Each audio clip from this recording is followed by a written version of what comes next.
الحمد لله وكفى والصلاة والسلام على سيد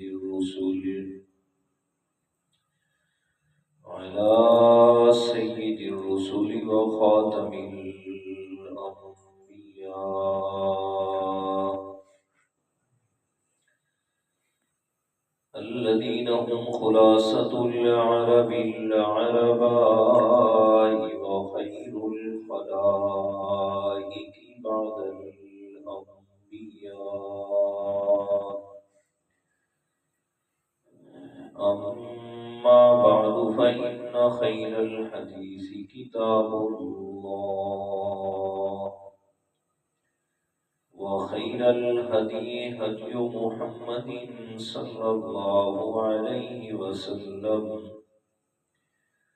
وشر الأمور محدثاتها إن كل محدثة بدعة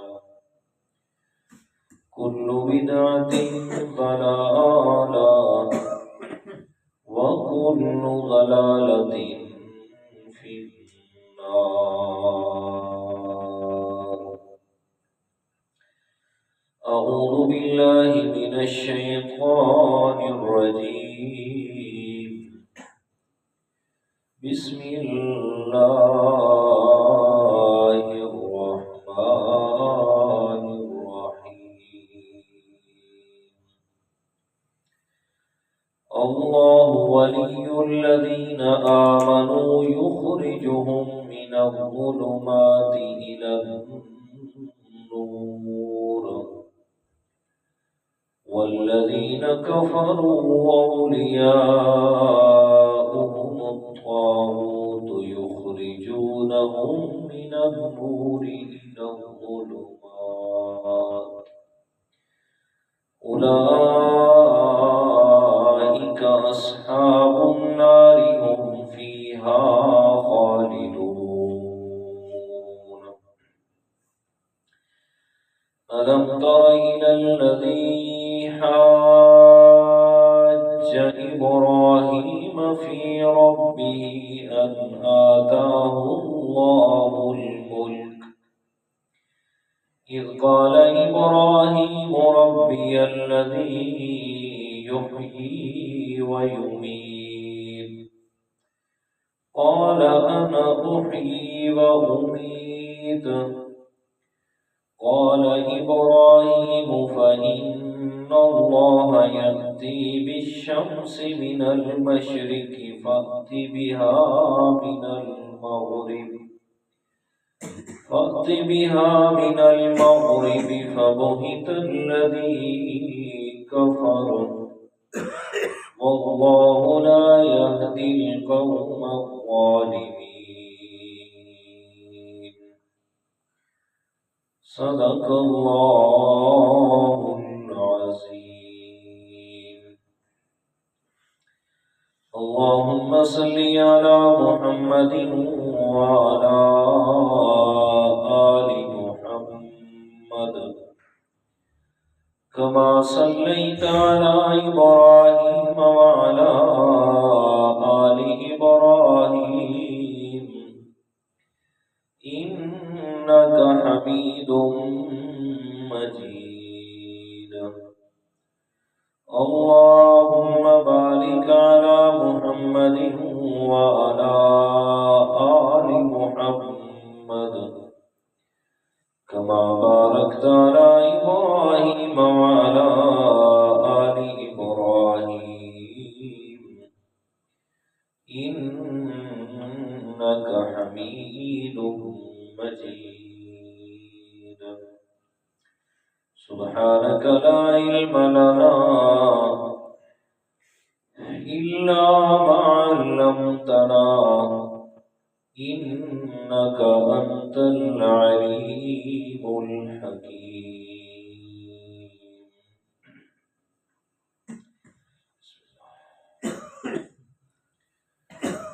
گرامی قدر سامعین، المخلصین الموحدین، دوستوں، بزرگوں، عزیز ساتھیوں، اللہ تعالیٰ کی خاص رحمت اور عنایت سے سورۃ البقرہ کی 256 آیات کا ترجمہ اور ساتھ میں مختصر انداز میں اس کی تفسیر مکمل ہو چکی ہے۔ آج سے ہمارا سبق سورۃ البقرہ کی آیت نمبر 257 سے شروع ہو رہا ہے۔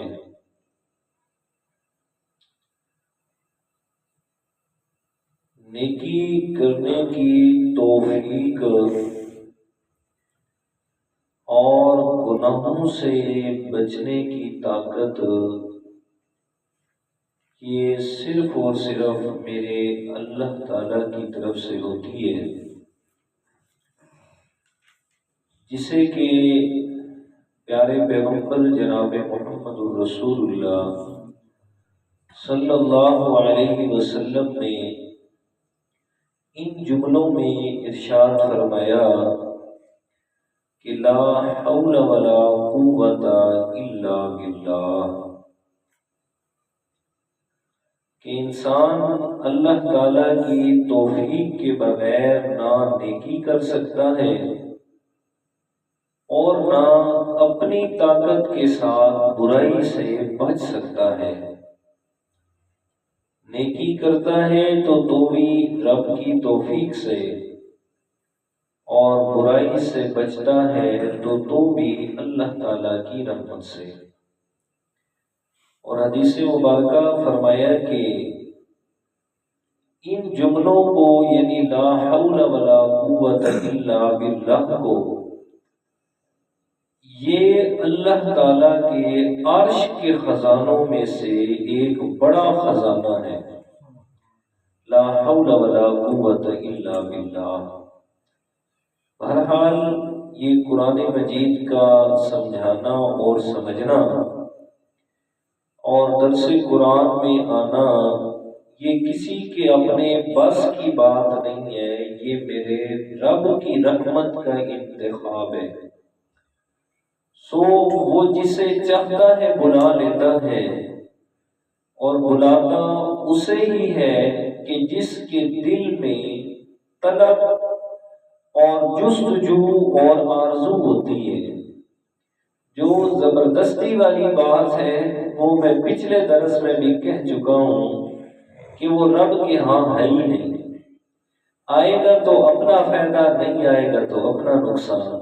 اللہ تعالیٰ کو ان باتوں سے کوئی بھی فرق نہیں پڑتا۔ بہرحال آج کی آیات میں اللہ تعالیٰ نے 2 قوانین بیان فرمائے ہیں۔ پہلا قانون یہ کہ اللہ تعالیٰ اہل ایمان کے دلوں سے توحید کی برکت کی وجہ سے ہر قسم کے شبہات کو دور فرما دیتا ہے۔ دین اسلام کے بارے میں جتنے بھی شبہات آتے ہیں، اس توحید کی برکت سے اللہ تعالیٰ وہ سارے شبہات ختم فرما دیتے ہیں۔ اور دوسرا، جو کافر ہے، جو مشرک ہے، اس کے دلوں میں شیطان ہر وقت دین اسلام کے خلاف شبہات ڈالتا ہی رہتا ہے۔ کیوں؟ تاکہ یہ کبھی بھی ہدایت کی طرف نہ جائے۔ اس کی دوستی، اس کا یارانہ، اس کا تعلق چونکہ شیطان سے ہوتا ہے، تو وہ شیطان اس کے دل میں ہر وقت طرح طرح کے شبہات ڈالتا ہی رہتا ہے، طرح طرح کے سوالات کہ اب تو یہ سوال کر، اب یہ سوال کر، اب یہ بات کر، اب یہ بات کر۔ اس سوال پہ وہ لاجواب ہو جائیں گے، آپ کو کوئی جواب نہیں دے پائیں گے۔ ہر وقت شیطان اپنے جیسے لوگوں کے دلوں میں شبہات ڈالتا ہی رہتا ہے تاکہ وہ ہدایت کے قریب بھی نہ آئے۔ تو یہ 2 قانون بیان فرما دیے۔ اہل ایمان کے دلوں سے توحید اور عقیدے کی برکت کی وجہ سے اللہ تعالیٰ ہر قسم کے شبہات کو دور فرما دیتا ہے۔ اور دوسرے نمبر پہ جو شیطان کے ساتھی ہیں، شرک اور بدعات میں مبتلا ہیں، ان کے دلوں میں شیطان طرح طرح کے شبہات پیدا کرتا ہی رہتا ہے کہ کسی طریقے بھی یہ سیدھے راستے کے قریب نہ جائیں۔ اب یہی دو باتیں ہیں پہلی آیت کریمہ میں، اور پھر انہی دو قوانین پر اللہ تعالیٰ نے آگے 3 واقعے بیان فرمائے ہیں جو انہی قوانین کے مطابق اللہ تعالیٰ نے ذکر فرمائے ہیں۔ اب دیکھیں آیت کریمہ کا ترجمہ اور پھر اگلی بات۔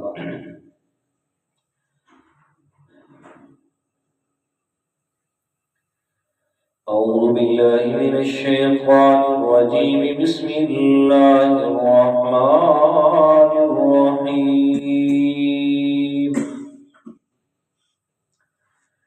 اللہ ولی الذین آمنوا یخرجهم من الظلمات إلی النور۔ اللہ تعالیٰ دوست ہے، مددگار ہے ان لوگوں کا جو ایمان لے آئے۔ یخرجهم من الظلمات إلی النور، اللہ تعالیٰ ان لوگوں کو نکالتا ہے من الظلمات، اندھیروں سے، إلی النور، روشنی کی طرف۔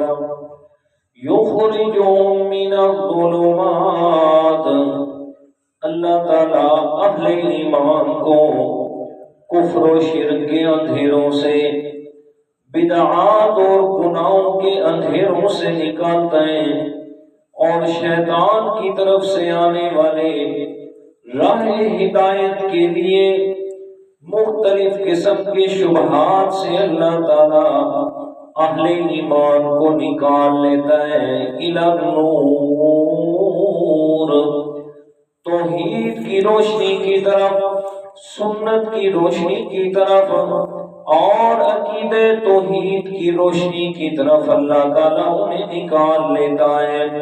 یعنی جتنے بھی شبہات شیطان ان کے دلوں میں ڈالتا ہے، اللہ تعالیٰ سرے سے ان شبہات کو اہل ایمان کے دل میں جگہ ہی نہیں دیتا، ان شبہات سے ان کو نکال لیتا ہے۔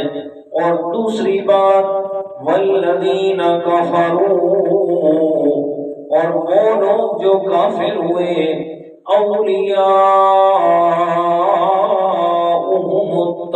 الطاغوت، کہ ان کا دوست، ان کا ساتھی ہے طاغوت، شیطان۔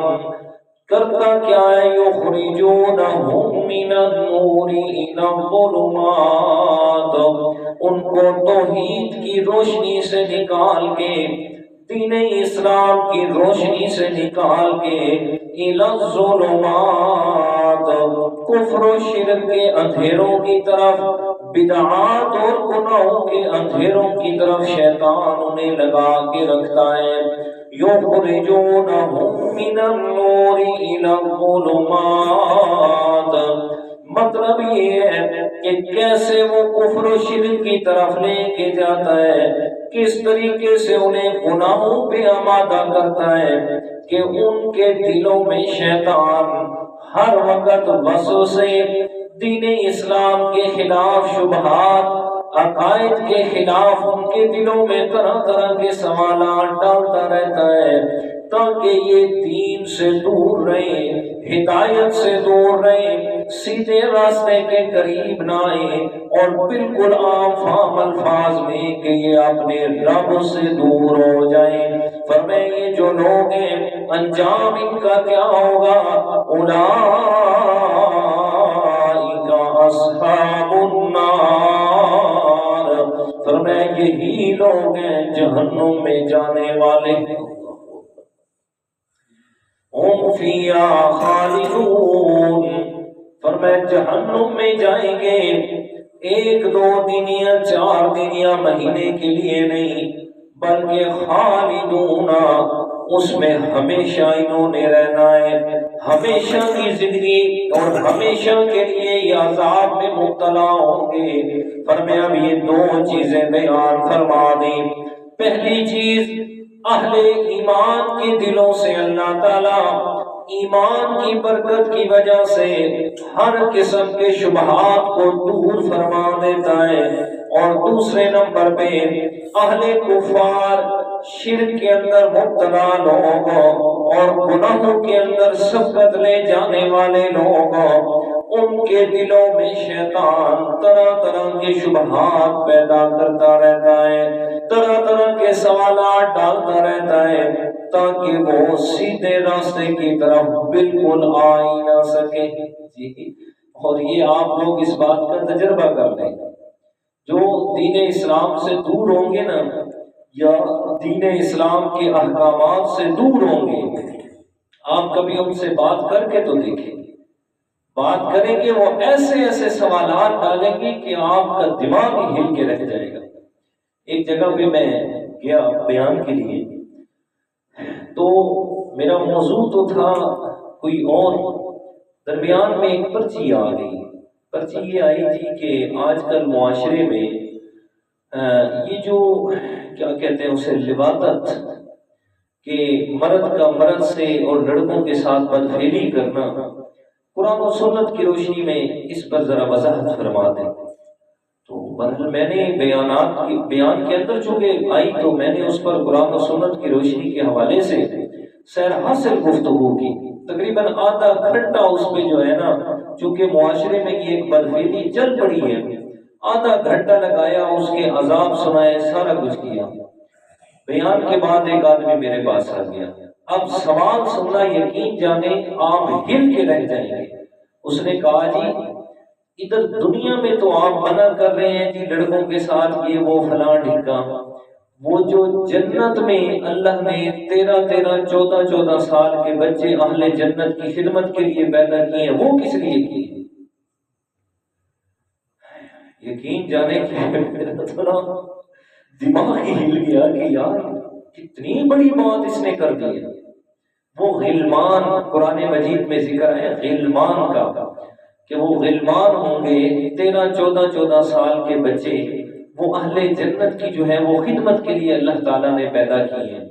اور اس میں بھی یہ بات ہے کہ وہ جو کفار کے معصوم بچے حالت معصومیت میں مر گئے، اب وہ تو معصوم ہیں، معصوم بے گناہ 6 سال 5 سال 4 سال 1 سال 5 مہینے کا بچہ فوت ہو گیا وہ کفار کا، تو وہ اللہ تعالیٰ نے انہیں جنت میں بھیجنا ہے جو کہ معصوم ہیں، اور پھر ان کی 12-13 سال کی عمر بنا کے اتنی انہوں نے ہمیشہ اہل جنت کی خدمت کر دی ہے۔ تو اس نے کہا جی ادھر ملے تو خیر ہے اور ادھر ملے تو گناہ ہے۔ جی اب یہ کیا تھا؟ شیطان کی طرف سے اس کے دل میں یہ شبہ ڈالا گیا کہ تو جو کر رہا ہے نا وہ ٹھیک کر رہا ہے۔ یہ چھوڑے ان باتوں کو، میں آپ کو سوال بتاتا ہوں، یہ کریں، کوئی جواب دے جائے تو پھر میں نے اسے ہاتھ باندھ لیا۔ میں نے کہا بھائی میری جرت نہیں ہے آپ کے سوال کا جواب دینے کی، میرے اندر طاقت نہیں ہے، میرا ایمان اس کی اجازت نہیں دیتا کہ میں آپ کے سوال کا جواب دوں، میرے اندر طاقت نہیں ہے۔ یقین جانے اس طرح بے شمار ایسے لوگ زندگی میں آتے ہیں کہ چونکہ ہمارا شعبہ ہی ایسا ہے تو پھر ایسی باتیں کہ یقین جانے یہ قرآن مجید کی آیت ہے، پر میں یہ سارے شبہات کس کی طرف سے آتے ہیں؟ شیاطین کی طرف سے۔ وہ چاہتا کیا ہے کہ یہ سیدھے راستے کی طرف نہ جائے۔ اچھا آپ جو یہ دوسرا قانون بیان کیے ہیں نا کہ کفار کے دل کے اندر، مشرکین کے دلوں کے اندر، گناہگاروں کے دلوں میں شیطان طرح طرح کے شبہات پیدا کرتا ہے، اب اس کی مثال بھی بیان کر دی، آگے واقعہ بیان کیا، یہ دوسرے قانون پر مثال بیان کی ہے۔ دیکھیے آپ أَلَمْ تَرَ إِلَى الَّذِي حَاجَّ إِبْرَاهِيمَ فِي رَبِّهِ أَنْ آتَاهُ اللَّهُ الْمُلْكَ۔ خالق کائنات نے فرمایا مخاطب آپ نے توجہ نہیں کی اس بات کی طرف، الَّذِي حَاجَّ إِبْرَاهِيمَ، اس شخص کے حالات و واقعات کی طرف کہ جو جھگڑا ابراہیم علیہ السلام سے فی ربہ، ابراہیم علیہ السلام کے رب کے معاملے میں فرمایا مخاطب آپ نے اس آدمی کے حالات پہ غور و فکر نہیں کیا جو ابراہیم علیہ السلام سے جھگڑا کر رہا ہے فی ربہ، اس کے رب کے معاملے میں، اور جھگڑا کیوں کر رہا ہے؟ ان آتاہ اللہ الملک، اس لیے کہ اللہ تعالیٰ نے اس کو بادشاہت عطا فرمائی تھی۔ اور اس آدمی سے مراد کون ہے؟ نمرود، فرمایا جو وقت کا بادشاہ ہے، ہزاروں کی تعداد میں فوج ہے اور بڑے بڑے جناب خزانوں کا مالک ہے۔ اور ابراہیم علیہ السلام کا والد آزر جو ہے یہ نمرود کا مشیر اور وزیر خاص ہے، کہ جس کی ذمہ داری یہ ہے کہ آپ نے نمرود کو خدا بنا کے دینے ہیں۔ اس کی یہ ذمہ داری اللہ تعالیٰ کا کرنا دیکھیے گا۔ فرمایا جب وہ آئے نا کام لینے پہ اس سے کوئی پوچھنے والا نہیں ہے۔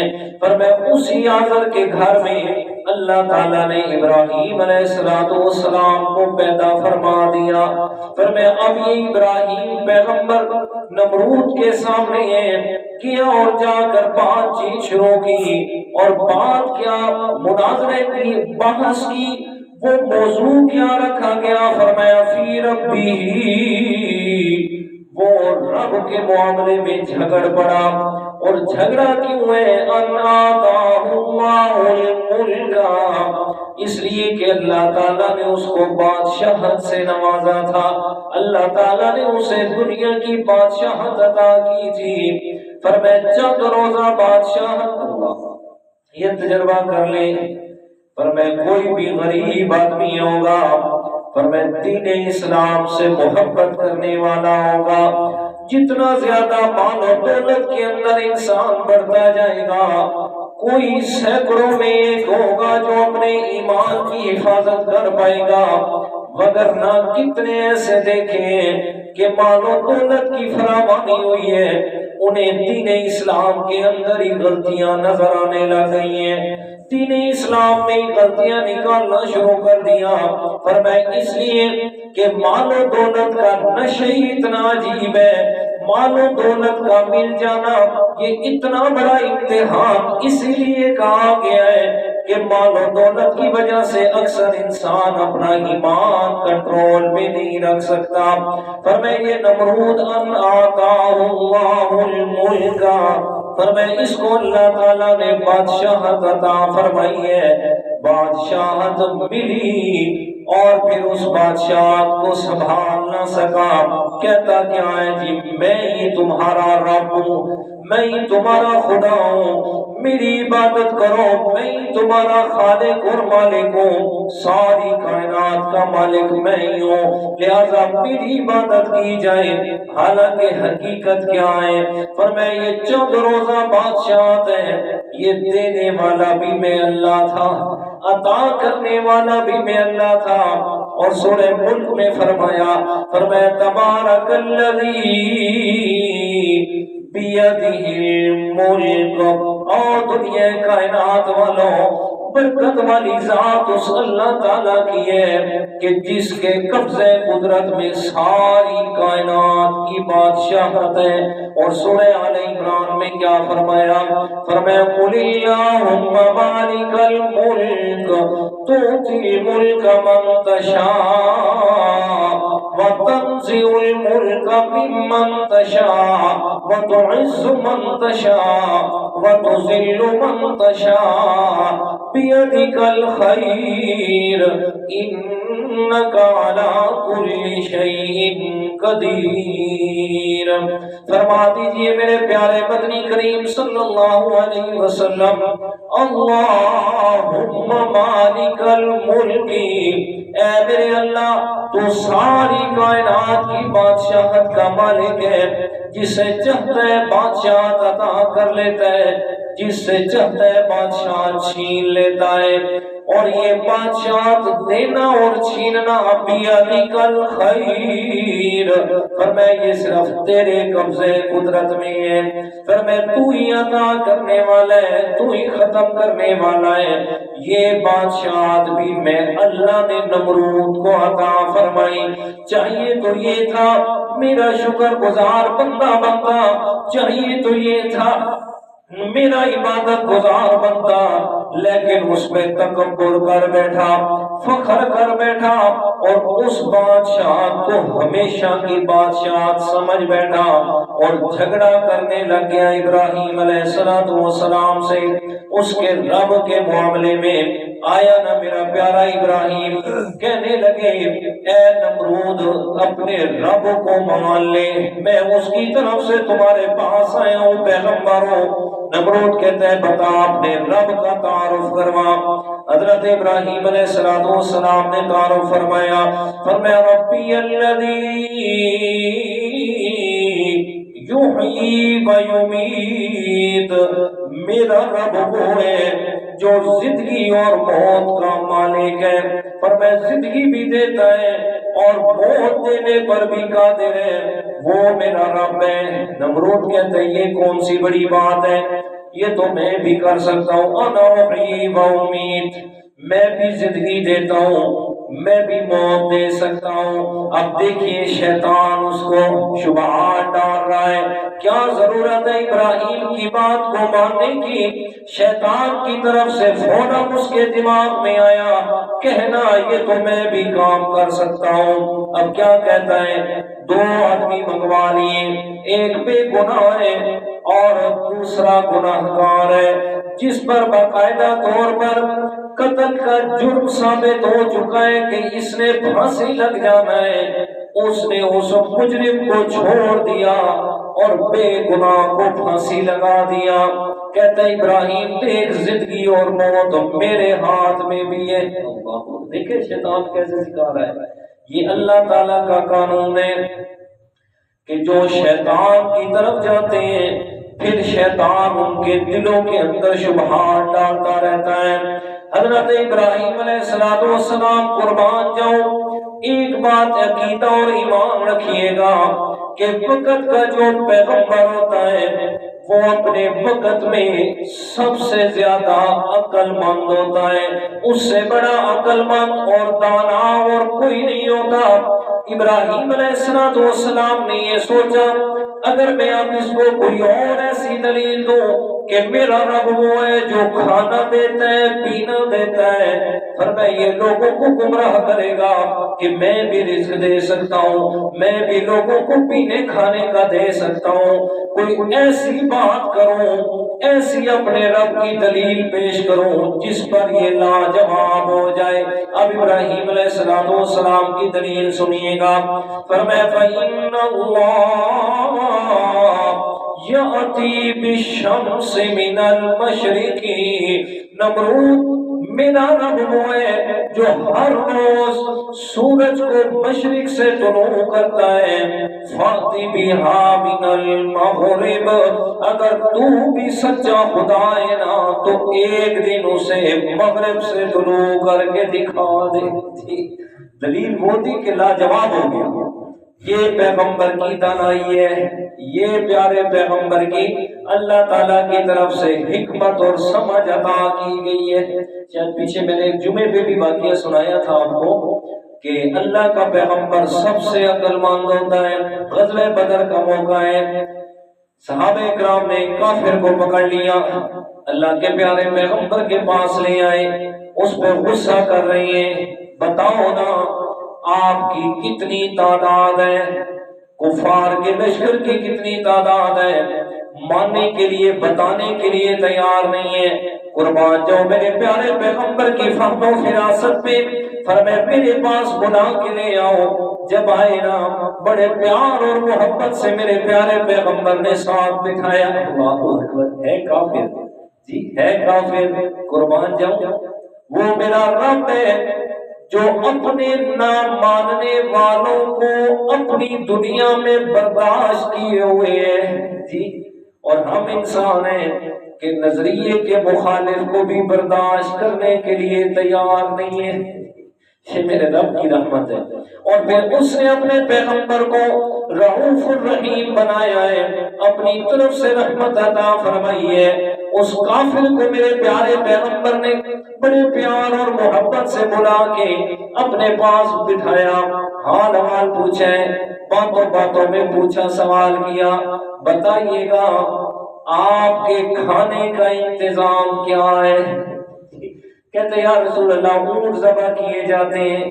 فرمایا کتنے اونٹ؟ کہا 10 اونٹ ایک دن کے ذبح کیے جاتے ہیں. میرے پیارے پیغمبر نے فرمایا چھوڑ دو، میں نے اس سے تعداد پوچھ لی ہے.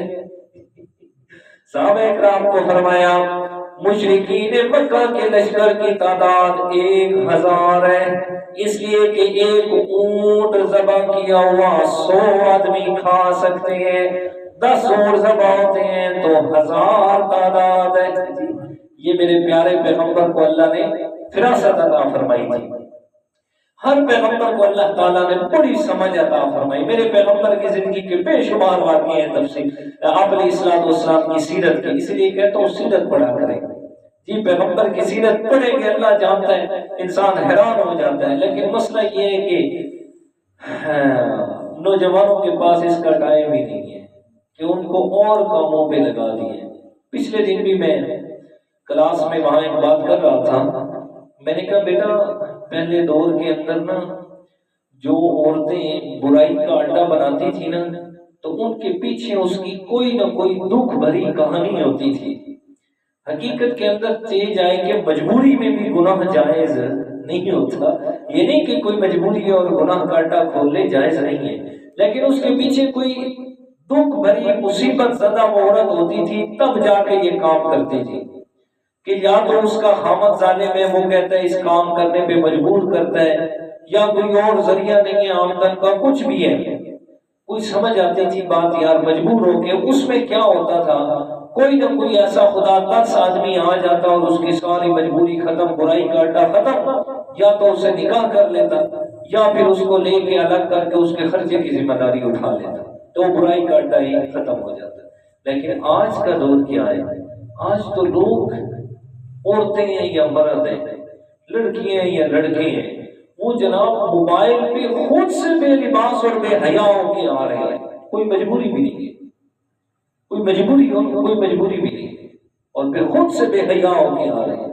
اور نوجوان صبح سے شام تک، شام سے صبح تک بس اسی کام پہ لگے ہوئے کسی طریقے ہم کروڑ پتی بن جائیں.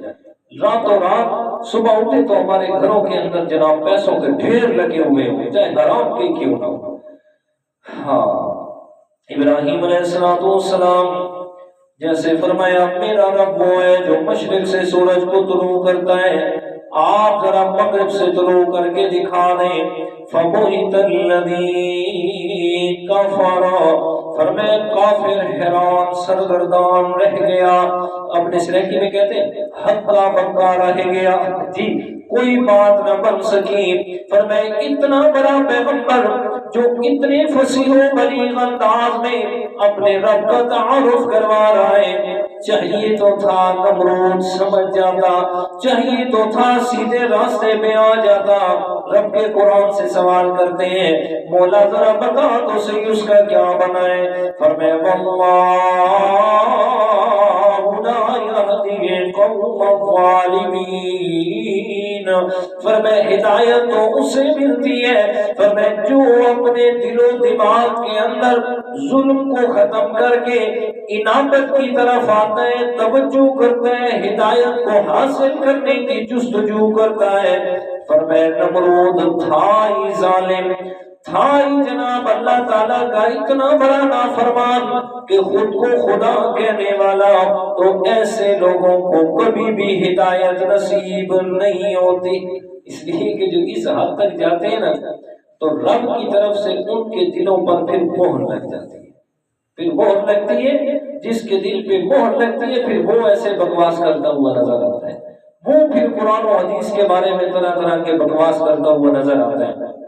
اچھا جی تو اب یہ دوسرے قانون پہ واضح فرما دیا کہ جناب شیطان کی طرف سے نمرود کے دل و دماغ میں کیسے شبہات ڈالے اس نے اس دین اسلام کے خلاف جو میرا ابراہیم علیہ السلام لے کے آیا تھا اس کو ہدایت کی طرف نہیں آنے دیا اس نے، اور اسی کفر کی حالت میں اللہ تعالیٰ کے پاس چلا گیا۔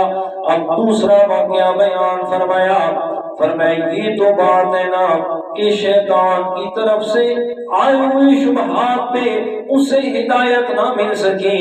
آؤ میں اللہ تعالیٰ تمہیں ایک اور واقعہ سناتا ہوں کہ جس وقت انسان کے دل میں ہدایت کے لیے سچی طلب ہوتی ہے، میں اللہ تعالیٰ اپنے قوانین تبدیل کر کے اپنی قدرتوں کے مظاہرے کروا کے ان کے لیے ہدایت کا سامان کر دیتا ہوں۔ وہ فرمایا او کالذی مر علی قریہ وہی خاویۃ علی عروشها، فرمایا مثل اس شخص کے مر علی قریہ جو گزر رہا تھا ایک بستی سے، اور اس بستی کی حالت خاویۃ علی عروشها کہ وہ بستی گری پڑی تھی اپنی چھتوں کے اوپر۔ فرمایا کیا مطلب؟ فرمایا رب کا عذاب آیا، پہلے چھتیں گری ہیں، پھر وہ دوبارہ سائڈوں والی دیواریں بھی ان کے اوپر گر گئی، تباہ و برباد ہو گئی ساری بستی۔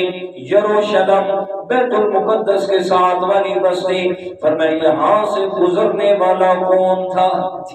اس بارے میں بڑی باتیں لکھی ہیں، جو مسلم بات ہے وہ میں آپ کو بتا دیتا ہوں۔ حضرت عبداللہ ابن عباس، حضرت علی رضی اللہ تعالیٰ عنہ، حضرت عبداللہ بن سلام اور حضرت اکرمہ رضی اللہ تعالیٰ عنہ، یہ جلیل القدر صحابہ کرام ہیں۔ تفسیر روح المعانی میں اور تفسیر ابن جریر کے اندر یہ حدیث موجود ہے۔ یہ فرماتے ہیں یہاں سے گزرنے والا کوئی عام آدمی نہیں بلکہ وہ اللہ کا پیغمبر حضرت عزیر علیہ السلام تھے۔ کون تھے جی؟ حضرت عزیر علیہ السلام۔ یہاں بڑی باتیں ہوئی ہیں، میں ادھر نہیں جاتا، بات لمبی ہو جائے گی جی۔ وہ عام آدمی تھا گزرنے والا، اور اس کو اللہ تعالیٰ نے موت دے دی، یہ وہ فلاں ٹھیکا۔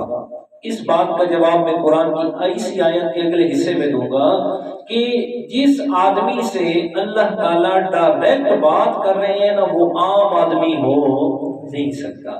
وہ ہوگا تو کون؟ اللہ کا پیغمبر ہی ہوگا، اللہ کا پیغمبر ہی ہوگا کہ جس سے ڈائریکٹ اللہ تعالیٰ بات فرما رہے ہیں۔ حضرت عزیر علیہ السلام گدھے پہ سوار ہیں، ساتھ میں پانی بھی لیا ہوا ہے اور کھانے کے لیے روٹی بھی باندھی ہوئی ہے۔ اللہ تعالیٰ کا پیغام چلتے پھرتے لوگوں کو سنا رہے ہیں۔ پہنچے نہ بیت المقدس کے قریب، اس یروشلم بستی کے اندر دیکھا نہ بستی ساری کی ساری اجڑی ہوئی ہے، مکمل طور پہ لوگ تباہ و برباد ہو گئے، مکانات بھی گر گئے، اپنی سواری سے نیچے اتر کے کھڑے ہو گئے۔ کیا کہتے ہیں؟ انا یحیی ھذہ اللہ بعد موتہا، کہتے ہیں مولا کائنات اس ساری اجڑی ہوئی بستی کو اور یہ جو سارے لوگ مر گئے انہیں بھلا دوبارہ کیسے زندہ کیا جائے گا؟ خواہش کا اظہار کیے نا، مولا میں یقین تو اس بارے میں رکھتا ہوں کہ قیامت کے دن دوبارہ زندہ کرنے والی ذات تیری ہے، تو نے انہیں دوبارہ زندہ کرنا ہی کرنا ہے، لیکن میں دیکھنا چاہتا ہوں اپنی آنکھوں سے کہ دوبارہ زندہ کرنے کی کیفیت کیا ہوگی۔ یہ مطلب نہیں تھا کہ پیغمبر کو یقین نہیں رکھتا تھا کہ آخرت نہیں آئے گی، نہیں، یہ فرمایا انا کیسے بھلا تو زندہ کرے گا بعد موتیا، جب سب کو تمہیں موت دے دینی ہے۔ اللہ تعالیٰ فرماتے ہیں میرا پیغمبر وہ دل میں خواہش کا اظہار کر رہا ہے، میں اللہ تعالیٰ کے سامنے میں نے اس کی بات کو سنا، اب اس کے لیے ہدایت کا سامان کیا۔ کیسے؟ فَأَمَاتَهُ اللَّهُ مِئَةَ عَامٍ ثُمَّ بَعَثَهُ، فرمایا میں اللہ تعالیٰ نے موت دے دی اس پیغمبر کو 100 عامن 100 سال. کتنے جی؟ 100 سال تک میں اللہ تعالیٰ نے اس کو موت دے دی. 100 سال کے بعد ثم بعثا میں اللہ تعالیٰ نے اس کو دوبارہ زندہ فرمایا ہے. حضرت عزیر علیہ السلام اسی جگہ پہ کھڑے ہیں. کھڑے کھڑے اللہ تعالیٰ کی طرف سے موت کا حکم آ گیا. دوسری تفسیر میں حضرت عزیر علیہ السلام اس خواہش کا اظہار کیا. سفر کر کے آ رہے تھے, تھکے ہوئے تھے, اسی جگہ لیٹے اور سو گئے. اللہ تعالیٰ نے اسے سونے کی حالت میں موت دے دی. 100 سال تک دنیا کے اندر ان کا جسم مبارک زمین کے اوپر موجود رہا ہے. 100 سال کا عرصہ گزرا. جیسے ہی اٹھے ہیں اللہ تعالیٰ نے پہلا سوال کیا, کم لبستا؟ قال کم لبستا. اللہ تعالیٰ نے فرمایا کم لبستا, میرے پیغمبر بتاؤ کتنا یہاں ٹھہرے ہو. جس سے اللہ ڈائریکٹ بات کر رہا ہے وہ عام آدمی نہیں ہو سکتا, وہ اللہ کا پیغمبر ہی ہے. فرمایا کم لبستا, میری پیغمبر کتنی دیر یہاں ٹھہرے ہو. قال حضرت عزیر علیہ السلام فرمانے لگے لبست یوما او بعض یوم. لبست یوما, ایک دن ٹھہرا ہوں. جب دیکھا نا سورج کی طرف کہ جب میں آیا تھا تو سورج مثلا صبح کا وقت تھا, یہاں تھا, اور اب دیکھا کہ اس جگہ پہ آ گیا ہے. کہتے مولا پورا دن نہیں بلکہ تھوڑا سا وقت میں یہاں ٹھہرا ہوں. تھوڑی سی دیر ٹھہرا ہوں, پورا دن بھی نہیں, دن کا کچھ حصہ یہاں ٹھہرا ہوں. اللہ تعالیٰ فرماتے ہو میرے لاڈلے پیغمبر قال بل لبثت 100 عام. 1-2 دن کی بات نہیں ہے, آپ تو یہاں 100 سال ٹھہرے. کتنا جی؟ 100 سال اس جگہ پہ ٹھہرے ہیں میرے پیغمبر. اب سمجھیے گا میرے پیارے دوستو, بات سمجھنے کی ہے, لڑائی جھگڑے کی نہیں ہے. یہ اللہ کا پیغمبر ہے حضرت عزیر علیہ السلام. مرنے کے بعد جو اللہ تعالیٰ نے ان کو موت دی ہے, ان کا جسم مبارک زمین کے اوپر پڑا رہا ہے, کسی نے دفن بھی نہیں کیا, اور 100 سال کا عرصہ گزر گیا, اسی طرح جسم مبارک اوپر محفوظ پڑا ہے. یہ بھی مسئلہ سمجھ لیجئے گا. حدیث مبارک ہے, اللہ تعالیٰ کے پیارے پیغمبر فرماتے ہیں, فرمائے ان اللہ حرم علی الارض علی اجساد الانبیاء او کما قال, کہ اللہ تعالیٰ نے اس زمین پر پیغمبروں کے جسموں کو کھانا حرام کر دیا ہے. عام آدمی کا جسم تو ختم ہو جائے گا نا, لیکن پیغمبر کے جسم کو کھانا اس زمین پہ حرام ہے. ایسا انسان ہے جہاں رب نے حلال حرام نہیں جانتے, لیکن رب نے جس کو حکم دیا ہے وہ ویسے ہی کرتا ہے. ساری کائنات میں کوئی بھی مخلوق میرے رب کی نافرمانی نہیں کرتی, سب کے سب تابعدار ہیں, سارے کے سارے میرے اللہ تعالیٰ کے مطیع و فرما بردار ہیں. بہرحال حضرت عزیر علیہ السلام کا جسم مبارک زمین کے اوپر پڑا رہا ہے, محفوظ پڑا رہا ہے اللہ تعالیٰ کی حفاظت میں. 100 سال کا عرصہ گزر گیا, لیکن پیارے عزیر کو پتہ نہیں چلا.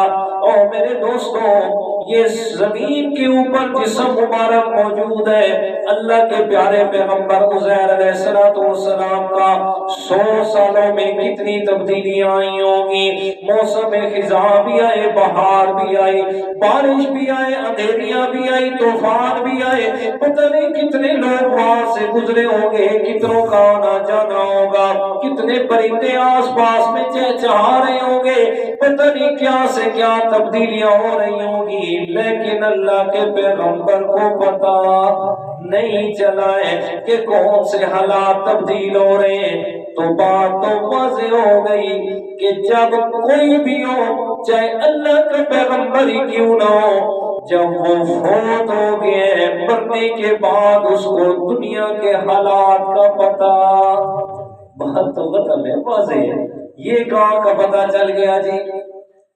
ہاں مولانا صاحب بیان فرما رہے ہیں جی, حضرت صاحب کی قبر پہ آئے کرو, تو ٹانگوں والی سائڈ سے آیا کرو، سر والی سائڈ سے نہ آیا کرو۔ کیوں جی؟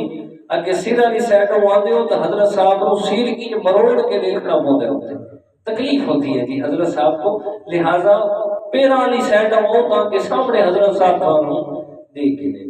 میں کہ عقل جو ہوئے جیڑا حضرت صاحب نہ من مٹی دے تنو دے گندا ہے تو اس کو کیڑی لوڑ آئی گاٹا مروڑن دی بھائی جی؟ جب پیغمبر کو نہیں پتا چلا تو کسی اور کو بھی پتا نہیں چلتا۔ عجیب عجیب مسئلے۔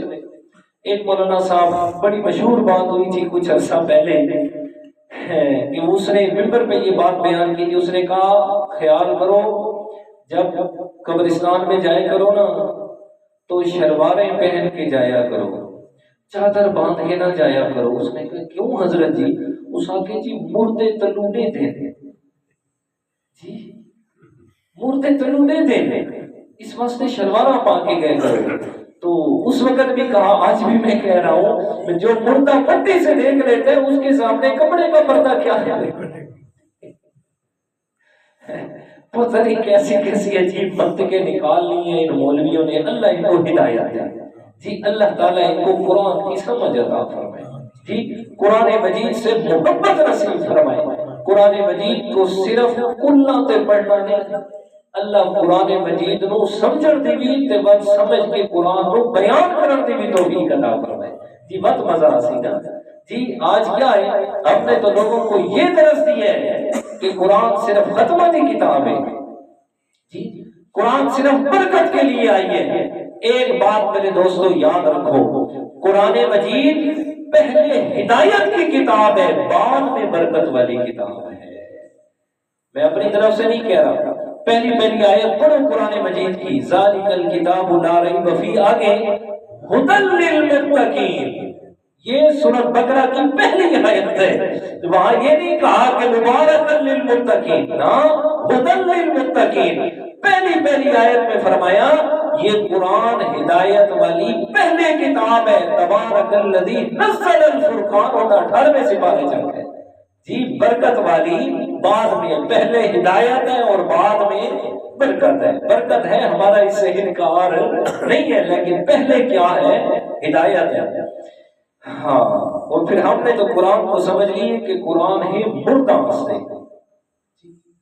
مر گئے، مرنے سے پہلے زندگی اور موت کی کشمکش میں سارے لوگ کہہ رہے ہوتے ہیں استاد صبر کی سورت یاسین پڑھے، جلدی آؤ کی سورت یاسین پڑھے، مردہ نہیں پیا جان چھوڑے پڑا جی، جیت نہیں نکلتی پڑی، روح نہیں نکل رہی، جان چھوڑے پڑا جی، استاد سورت یاسین پڑھے۔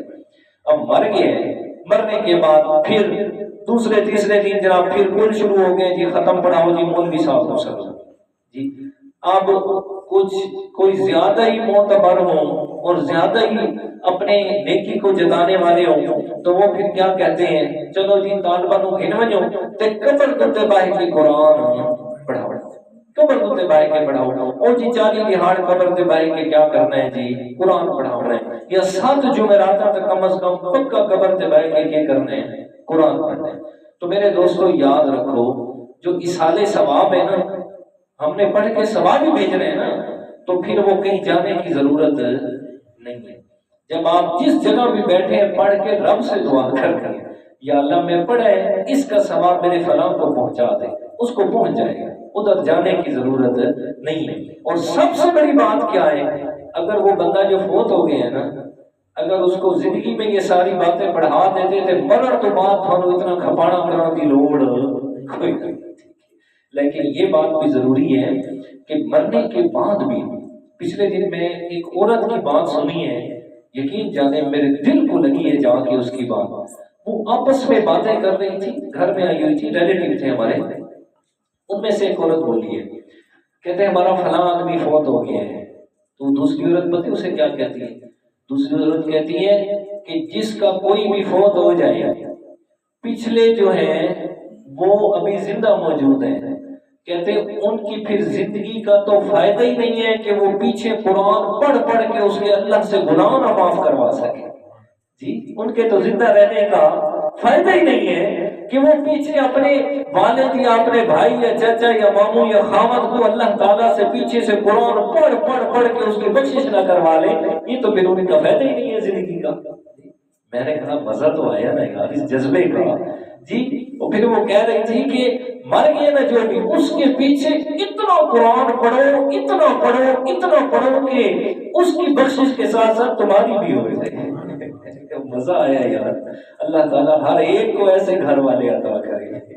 بڑی خوشی ہوئی میری اس بات سن کے، میں کہ یا اللہ ساری بھی قسمت یار کر دے جو ہمارے پیچھے بھی اسی طرح کوئی پڑھنے والے ہوں۔ ہاں تو کیا سمجھ آئی جی کہ چاہے وقت کا پیغمبر ہی کیوں نہیں ہے، جب فوت ہو گیا تو اب اس کو دنیا کے حالات کا پتہ نہیں ہے۔ وہ میرا رب بھی جانتا ہے سب کچھ کیا ہے اور کیا ہو رہا ہے اور آئندہ کیا ہوگا۔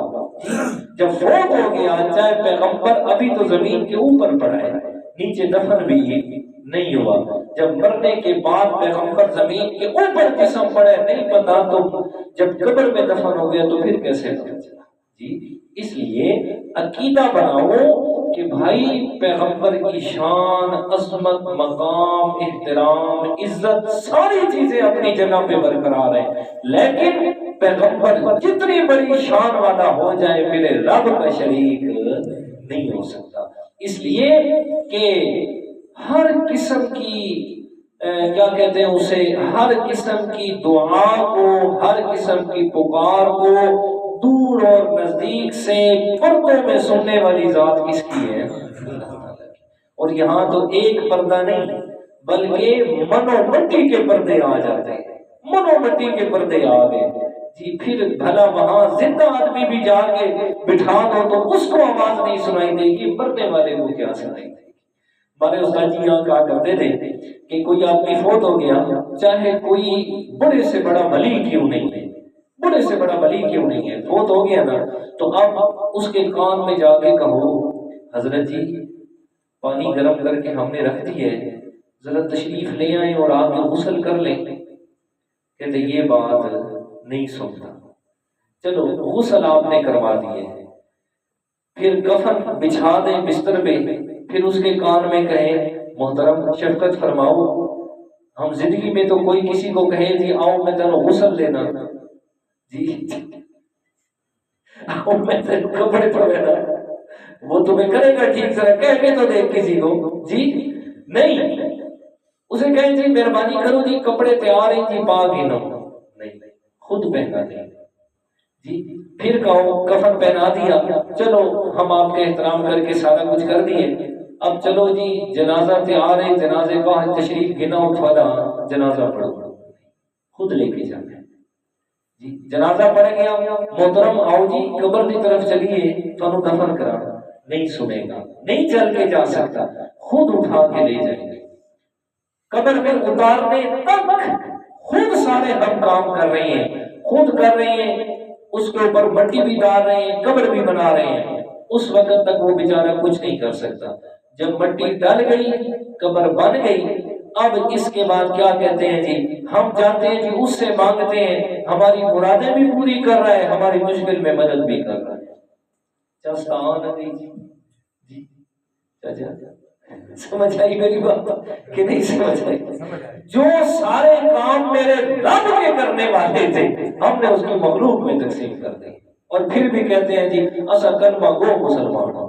اگر اس کلمہ گو مسلمان کا جنت میں جانا لازم ہو گیا نا تو ابو جہل بھی جہنم میں جانے واسطے تیار کوئی نہیں تھا۔ اس نے کہتے یا اللہ کم از کم میں ان سے تو اچھا تھا نا، میں تجھے خالق بھی کہتا تھا، مالک بھی کہتا تھا، لیکن یہ تو میرے تو ہی بات نہیں۔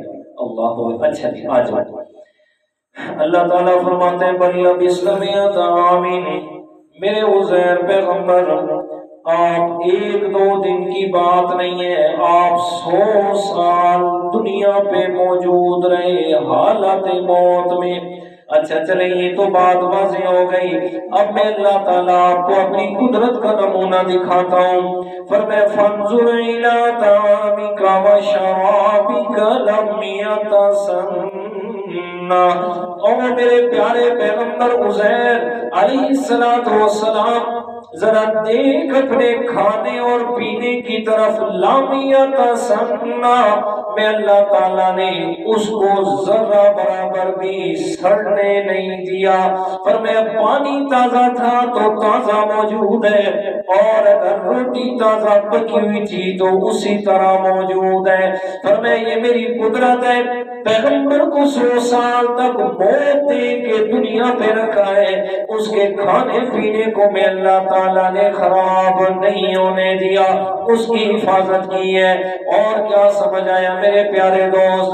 فرمایا جو پیغمبر ہوتا ہے وہ کھانے پینے کا بھی محتاج ہوتا ہے، اس کو پیاس بھی لگتی ہے، اس کو بھوک بھی لگتی ہے، اور جو پیاس اور بھوک جسے لگے فرمایا وہ نور نہیں ہوتا، وہ بشر ہوا کرتا ہے۔ جی جبرائیل علیہ السلام کھانے پینے سے پاک ہے، انہیں بھوک شوق نہیں لگتی۔ فرمایا یہ اللہ کا پیغمبر عزیر علیہ السلام، فرمایا جسے بھوک بھی لگ رہی ہے، پیاس بھی لگ رہی ہے، تو مان جاؤ نا یہ اللہ کا پیغمبر ہونے کے ساتھ ساتھ بشر تھا۔ مشرکین مکہ میرے پیارے پیغمبر کے پاس آگے کہتے ہیں وَقَالُوا مَا لِهَذَا الرَّسُولِ يَأْكُلُ الطَّعَامَ وَيَمْشِي فِي الْأَسْوَاقِ، سورۃ فرقان 18واں پارہ۔ فرمایا وَقَالُوا مَا لِهَذَا الرَّسُولِ يَأْكُلُ الطَّعَامَ وَيَمْشِي فِي الْأَسْوَاقِ، ہم اس کو اللہ کا پیغمبر ماننے کے لیے تیار نہیں ہے۔ کیوں؟ اس لیے کہ یہ ہماری طرح کھاتا پیتا ہے، جیسے ہم کھاتے پیتے ہیں یہ بھی کھاتا پیتا ہے، جیسے ہم بازاروں میں چلتے ہیں یہ بھی چل پھر رہا ہوتا ہے، اس لیے ہم ماننے کے لیے تیار نہیں ہے۔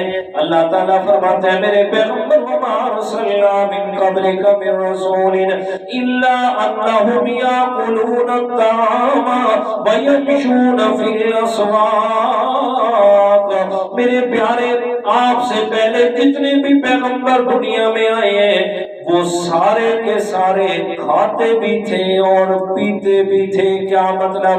وہ ویسے انسان تھے جیسے میرے پیغمبر، میں نے آپ کو انسان بنایا ہے۔ پھر پتہ کسی کے دل میں خیال آئے کہ جیسے ہم انسان ہیں اللہ کے پیغمبر ہمارے جیسے تھے، نہیں ہمارے جیسے نہیں تھے، ہم کہاں اور وہ کہاں۔ جی ہمارے چلنے میں، پھرنے میں، بولنے میں، ہر بات کے اندر گناہوں میں لچڑے ہوئے ہیں، انہیں تو اللہ تعالیٰ نے معصوم پیغمبر بنایا تھا۔ فرمایا ہمارا ہر کام ہمارا وہ اپنی مرضی سے کر رہے ہوتے ہیں، لیکن پیغمبر کا ہر کام کس کی مرضی سے ہوتا ہے؟ اللہ تعالیٰ کی مرضی سے۔ اسے اللہ تعالیٰ کے پیارے پیغمبر سے اللہ تعالیٰ نے سورۃ کاف کی آخری آیت میں اعلان فرمایا قُلْ إِنَّمَا أَنَا بَشَرٌ مِثْلُكُمْ يُوحَىٰ إِلَيَّ أَنَّمَا إِلَٰهُكُمْ إِلَٰهٌ وَاحِدٌ، پر میں ہوں تو میں تمہارے جیسا بشر۔ کیا مطلب تمہارے جیسا ہونے کا؟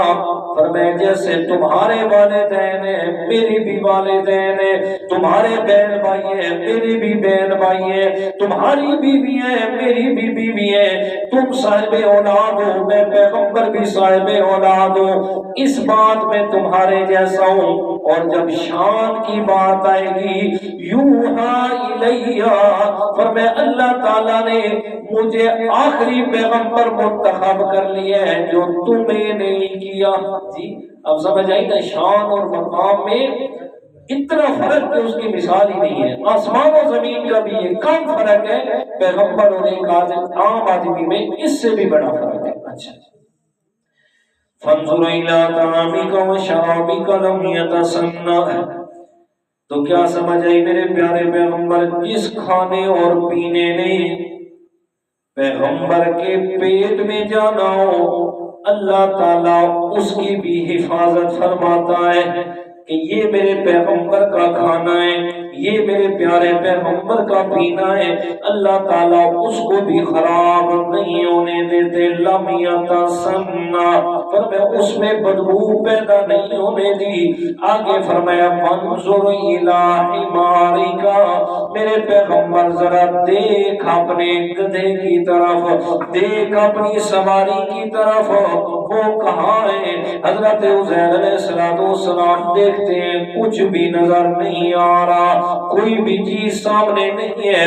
اب تھوڑا سا آیت کا حصہ چھوڑ کے اگلی بات فرمایا وانظر الی العظام کیف ننشزها ثم نکسوها لحما۔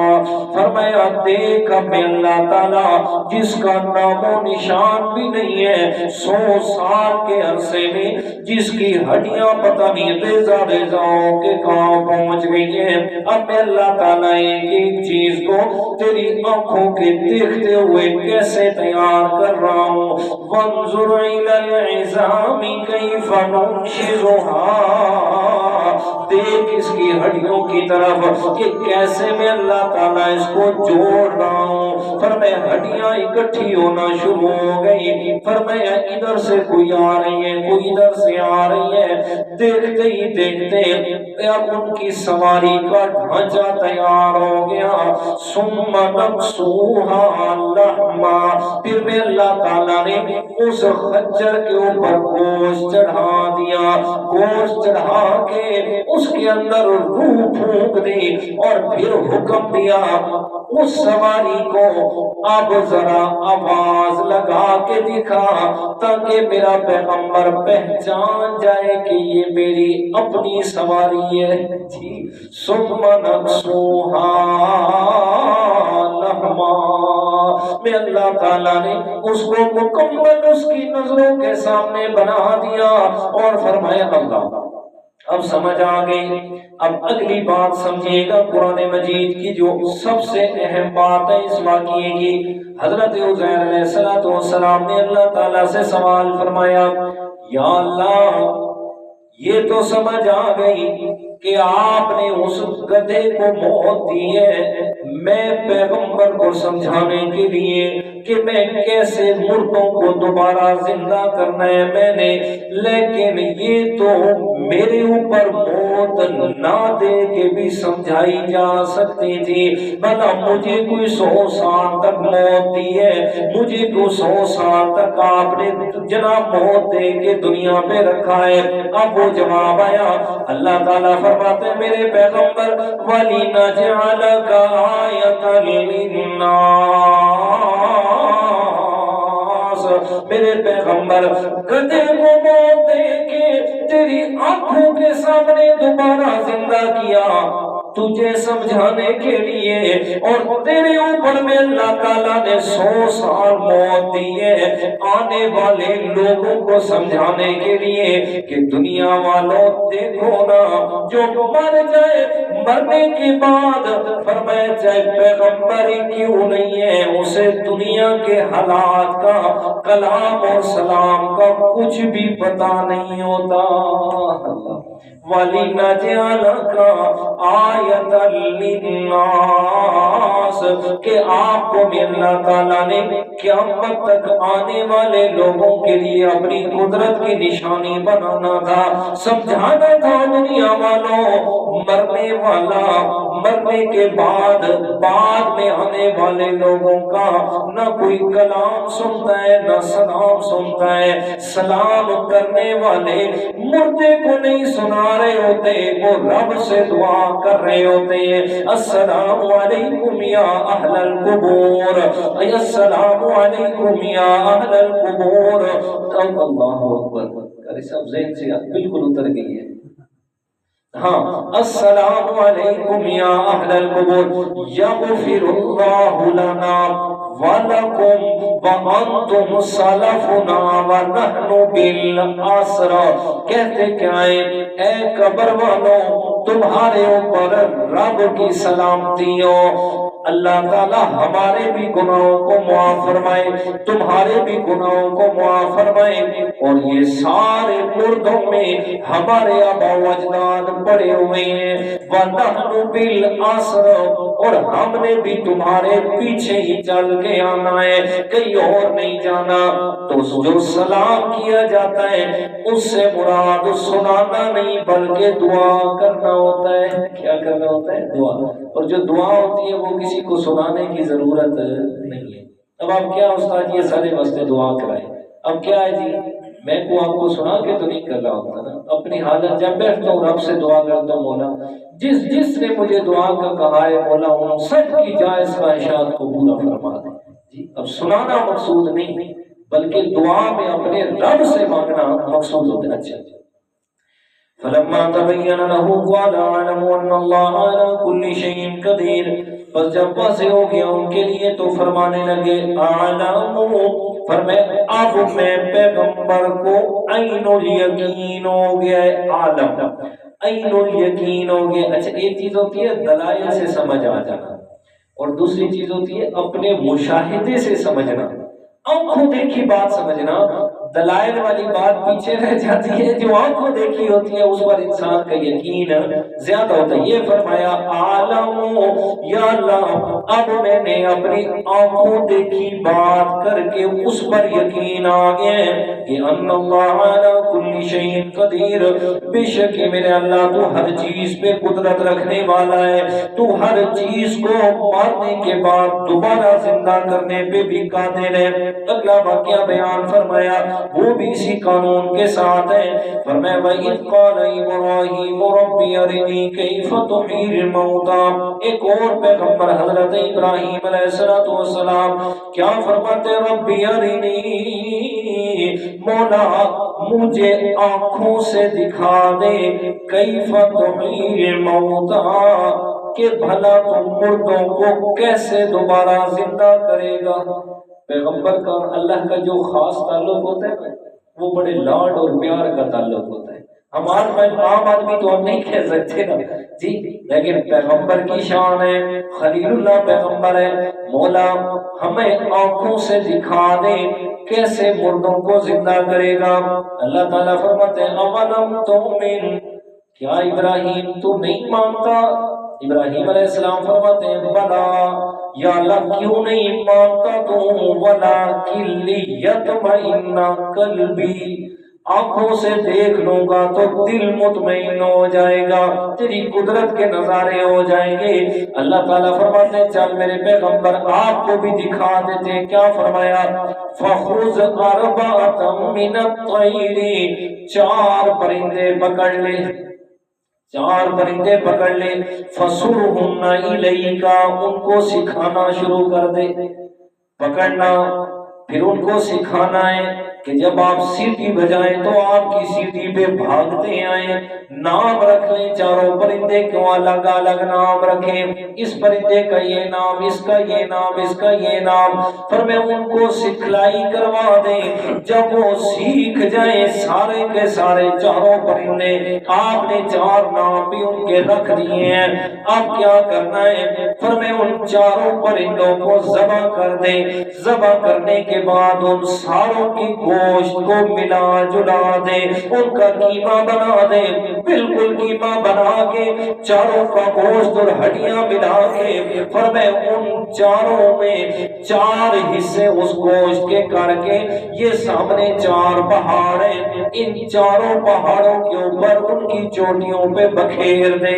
اس کے بعد فرمایا ثم اجعل علی کل جبل منہن جزءا، سب کو الگ الگ کر کے ٹکڑے ٹکڑے کر کے ان کو بکھیر دے، ثم ادعوہن، پھر ایک جگہ پہ کھڑ کے پھر میں ان میں سے ایک ایک کو آواز دے، فلاں پرندہ میرے پاس آئے، فلاں میرے پاس آئے، فلاں آئے، پھر میں جیسے ہی آواز دے گا یاتین کا سایہ، پھر میں تیری آنکھوں کے سامنے میں اللہ تعالیٰ اس پرندے کی ایک بوٹی اس پہاڑ کی چوٹی پہ، دوسری اس کی چوٹی پہ، ایک پر ادھر ہے دوسرا ادھر ہے، ایک پنجہ ادھر ہے دوسرا ادھر ہے، فرمایا جب تو آواز دے گا تیری آنکھوں کے سامنے مکمل پرندہ بنا کے فرمایا تیری طرف دوڑتے ہوئے آ جائیں گے،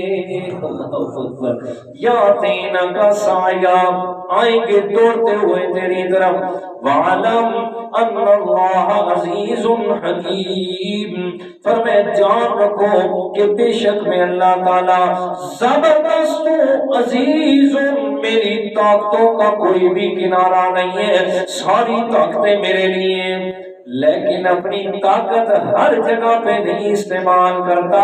حکیم حکمت والا بادشاہ جہاں ضرورت ہوتی ہے جتنی ضرورت ہوتی ہے اتنی اپنی طاقت کا مشاہدہ کروا دیتا ہوں.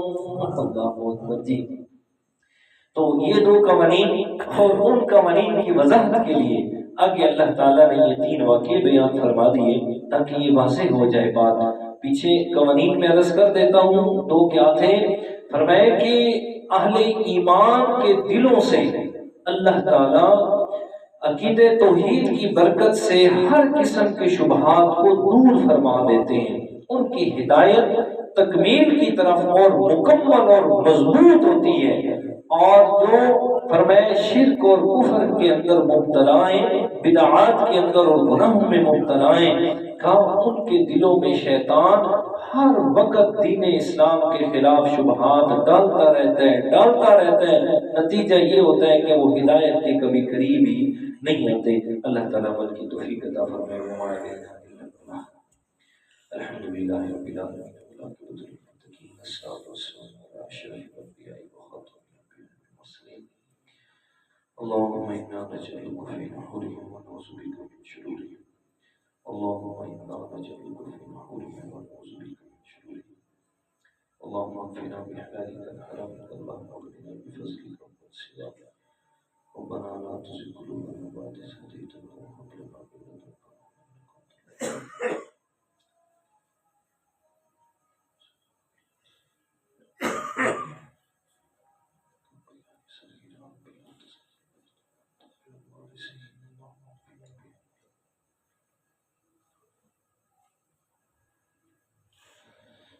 برحمتك يا أرحم الراحمين.